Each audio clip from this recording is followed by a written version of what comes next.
Welcome to the deep dive. Today, we're getting into something really important, something that affects almost everyone, mastering stress and building burnout resistance. So let's kick off with this picture, right? Imagine two colleagues. There's Meera, she seems to just thrive under pressure. And then there's Lakshman. He's always looking like he's right on the edge, totally exhausted. Now, they've got the exact same workload, but how they react, completely different.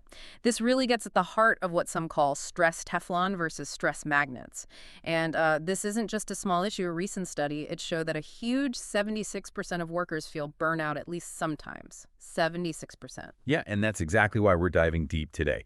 Our mission really is to unpack these 12 secrets, these factors that determine if stress just slides off you, like Teflon, or if it sticks to you like a magnet. This isn't just, a random list. It's kind of a shortcut to understanding what makes us resilient and how you can get better at managing stress. Become a master even. Okay, so let's start with burnout itself.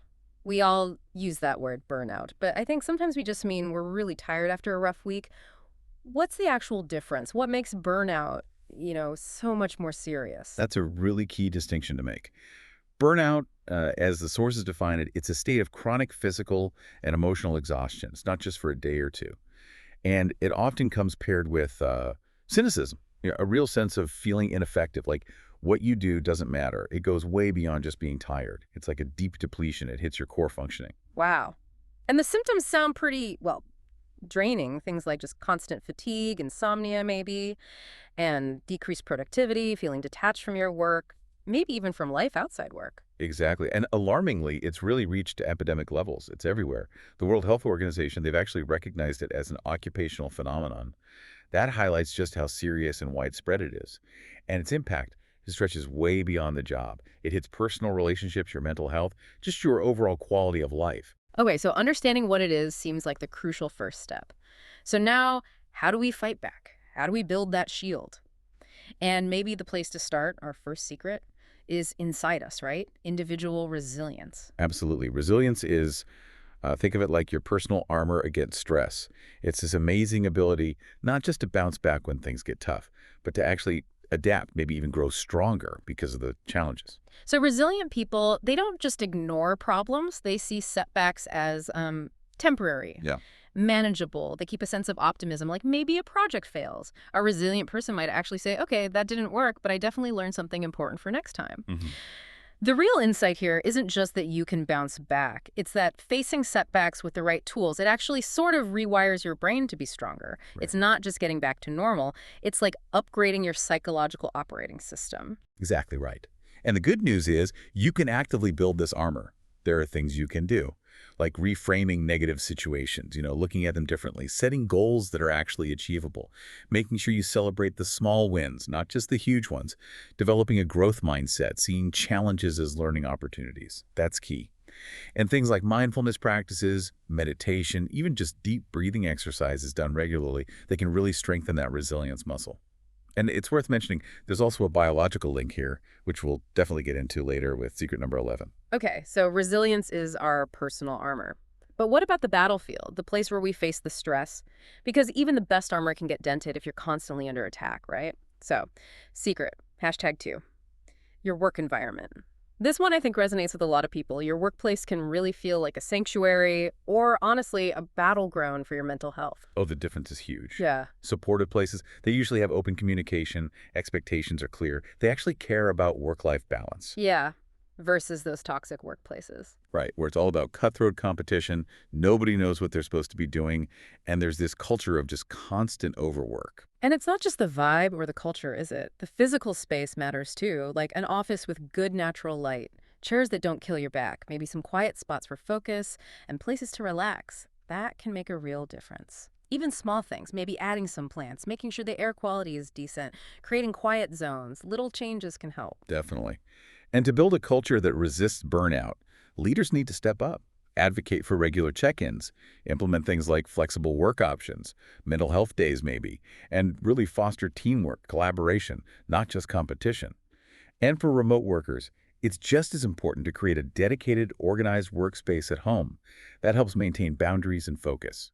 Bottom line, a positive work environment, both the culture and the physical space, it's not just nice to have. It's essential for keeping people productive and happy long term. Essential for retention. That really shows how multifaceted this is.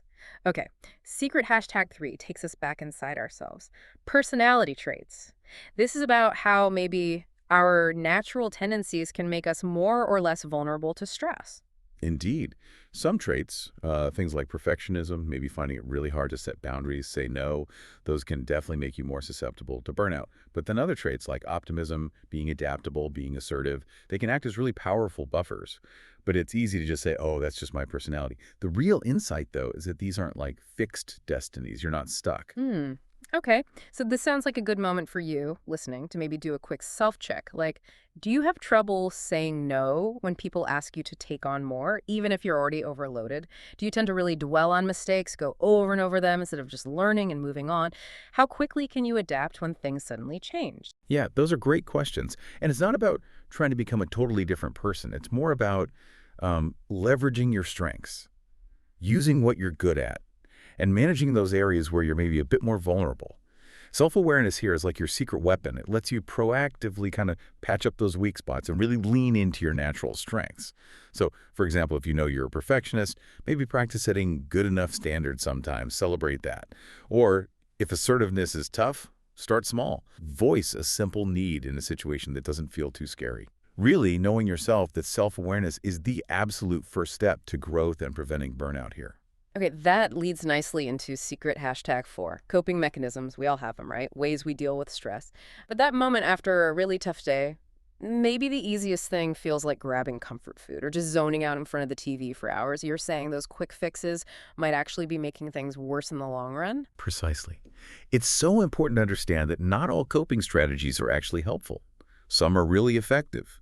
Things like getting some exercise, doing mindfulness, even just talking things through with a friend. These help you actually process the stress and recharge. Okay. But then you have the ineffective strategies, maybe excessive drinking or eating feelings or just pulling away from everyone. Sure, they might give you a temporary escape, a bit of relief in the moment, but they usually end up making the underlying problems worse because you're not really dealing with them or you're creating new problems on top. Right, that makes sense. So how do we build up those healthier coping mechanisms? The ones that actually work? Well, first step is just being honest with yourself. What are your current go-to strategies? When you're stressed, what do you actually do? And then ask, are these really helping me long term? If the answer is no or not really, then it's time to try some new things. Experiment. Maybe try a yoga class or start journaling for 10 minutes a day.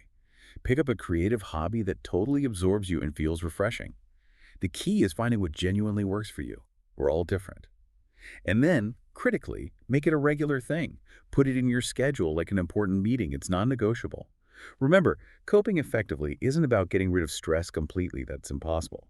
It's about managing it in a way that keeps you well and productive. Okay, building good habits. That connects to secret hashtag 5. Social support. You hear this a lot. Community is important. And it turns out, yeah, having people around you, that connection is a really strong defense against burnout. Oh, absolutely. Don't ever underestimate the power of human connection. It's a massive buffer against stress.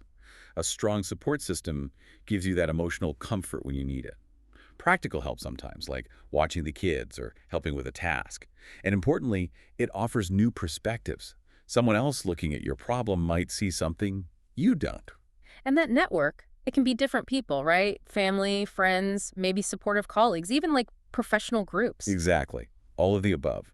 The key is building and maintaining those networks, which takes effort in our busy lives. It means prioritizing regular communication, actually scheduling time to catch up with friends, maybe participating in team events at work if they feel genuinely connecting, joining clubs or groups around your hobbies. And it's really important that it's reciprocal. It's a two-way street. You need to be willing to give support as well as receive it. Relationships need that balance. That's a great point. And it's okay to ask for help, right? Absolutely. Seeking help is a sign of strength, definitely not weakness.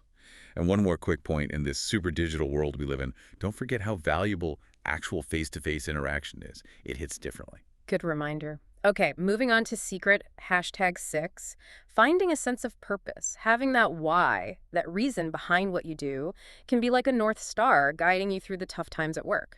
Precisely. When your work feels meaningful, even the really difficult tasks seem more manageable.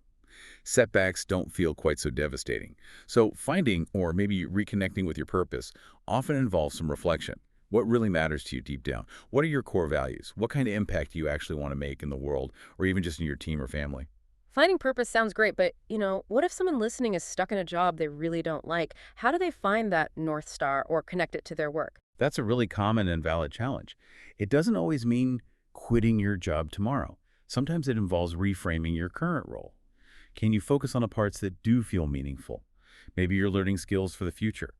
Or you make a real difference to your colleagues. It could mean actively seeking out projects within your job that resonate more with your values. Or, yes, for some people, it might eventually mean thinking about a bigger career shift. But purpose doesn't have to be this huge world-changing thing either. Just finding satisfaction in helping your team members or contributing effectively to a shared goal that can be incredibly fulfilling. So it's about finding meaning even in the everyday tasks. Exactly. And consciously reminding yourself regularly of that bigger picture, that why behind the daily grind, that's a powerful way to stay motivated and resilient. That deeper why is definitely fuel. But even with purpose, you can run out of gas if your own tank is empty. Which brings us perfectly to secret #7, self-care habits. I think a lot of us still wrestle with this idea that taking time for ourselves isn't, selfish. It's such a common misconception, but it's so important to bust it. Self-care isn't selfish. It is absolutely essential for preventing burnout. It's foundational. We often think of the physical basics first, and they are key. Regular exercise, getting enough sleep, eating relatively healthy food. But self-care is broader than that. It's also about your mental and emotional well-being, making time for hobbies you love, practicing mindfulness, even just taking proper breaks during the workday. These all count. Right. But the challenge, again, is consistency. Life gets busy. How do you actually make these habits stick? The best advice usually is start small. Don't try to overhaul everything at once. Maybe start with just a 10-minute walk every day. Or commit to one evening a week where you switch off all work tech. Then gradually build these into your routine. And treat them like important appointments. Put them into your calendar. They are non-negotiable meetings with yourself. Like a meeting with your CEO, but it's you. Exactly. Yeah. Because self-care isn't a luxury you indulge in when you have extra time. It's a necessity for keeping your engine running and staying resilient. Okay, solid strategy. Secret #8 moves back to the work context. Workload and control. This feels pretty straightforward, but yeah, feeling totally overwhelmed by how much you have to do or feeling like you have no say in how you do it. Huge burnout drivers. Absolutely massive contributors. So let's talk practical strategies for managing the workload itself. Prioritizing is key. What really needs to be done now, breaking big, daunting projects down into smaller, more manageable steps, that makes them feel less overwhelming. And learning to delegate effectively, if that's an option in your role, that's a skill worth developing. And the control part, how do you increase that feeling of autonomy? That's equally important. It might mean having a conversation about flexible work hours, or negotiating realistic deadlines instead of just accepting impossible ones. Maybe asking for more input on which projects you take on or how you approached your tasks. Having some say, and look, if you are consistently overloaded, feeling totally out of control, you probably need to have an honest talk with your supervisor. Go in prepared. Have specific examples of the workload issues, and maybe even suggest potential solutions. Frame it constructively. Right, not just complaining, but offering solutions. Exactly. Because remember, a reasonable workload and a sense of control aren't just good for your well-being, they actually lead to better productivity and higher job satisfaction. It's genuinely a win-win for everyone. Makes sense. Moving to secret #9, recognition and rewards. I've definitely felt this feeling like your hard work is actually seen and valued. That feels like a powerful antidote to feeling burnt out and cynical. It boosts morale, right? It's incredibly potent. Feeling valued really fuels motivation. And while, yes, leaders absolutely need to make recognition a priority, maybe through formal programs, but also just through spontaneous, genuine appreciation. Yeah, a simple thank you can go a long way. It really can. But it's not only top-down. Peer-to-peer recognition is huge, too. It actually starts with each of us, making an effort to notice and acknowledge the good work our colleagues are doing. That creates a positive cycle. That's a great point. And rewards, they don't always have to be about money, do they? Not at all. Sometimes things like opportunities for professional development, or getting a chance to lead a project you're interested in, or even just public praise in a team meeting. Those kinds of rewards, that feeling of growth and trust, can be just as motivating, sometimes even more so than a cash bonus. It's about feeling seen, appreciated, and invested in. Okay, secret hashtag 10 is a big one. It reminds us that work doesn't happen in a bubble. Personal life stressors, stuff going on outside of work, family issues, financial worries, health problems that can definitely drain your battery and make you more vulnerable to burnout at work, even if you generally like your job. Absolutely. Work and life are intertwined, so achieving some kind of work-life balance is crucial. But let's be realistic. It's probably not about finding perfect 50-50 equilibrium every single day. That's usually impossible. It's more about finding a sustainable integration, a way to manage both spheres so that one doesn't consistently crush the other. So what does that look like in practice? How do we manage that integration better? Well, setting clear boundaries is a big one, like having defined work hours, especially if you work remotely, and sticking to them as much as possible, maybe having tech-free time with family or for yourself. Learning to prioritize ruthlessly to cross both work and personal life. And that often means learning to say no sometimes, to commitments that don't align with your priorities or just stretch you too thin. Saying no is hard. It is, but it's essential. And then having a good toolkit for managing personal stress itself is vital. We talked about coping mechanisms earlier, exercise, meditation, hobbies that absorb you. These are crucial for recharging outside of work, too. And importantly, if personal stressors feel overwhelming, don't hesitate to seek professional help. A therapist, a counselor, even financial advisor sometimes. Get support. Yeah, that's support piece again. Exactly. Because taking care of your personal life isn't somehow separate from your work performance. It's absolutely integral to your overall well-being and your ability to function effectively professionally. Right, it all connects. Okay, secret hashtag 11 takes us into a really fascinating area. Biology. You mentioned this earlier. Our actual biological makeup, our physiology, plays a part in how we respond to stress and how susceptible we might be to burnout. It's a huge piece of the puzzle, yes. Things like genetic factors can influence how our bodies produce and regulate stress hormones, like cortisol. And there are just broader physiological differences in how our nervous systems react to pressure. Some people are naturally more reactive than others. Okay, but that sounds a bit like, well, it's just my genes, nothing I can do. Is that the case? Not at all. That's the reassuring part. While you can't change your basic genetic blueprint, you absolutely can work with your biology to build resilience. There are specific things you can do. Okay, like what? First, really learn to understand your own unique stress signals. That subtle knot in your stomach, tension in your jaw, a racing mind, that's your body talking to you, giving you an early warning. If you can tune into those signals, you can intervene sooner, before stress really takes hold. This skill is sometimes called interoception, basically, getting better at noticing what's happening inside your body. So like learning your body's language for stress. Exactly.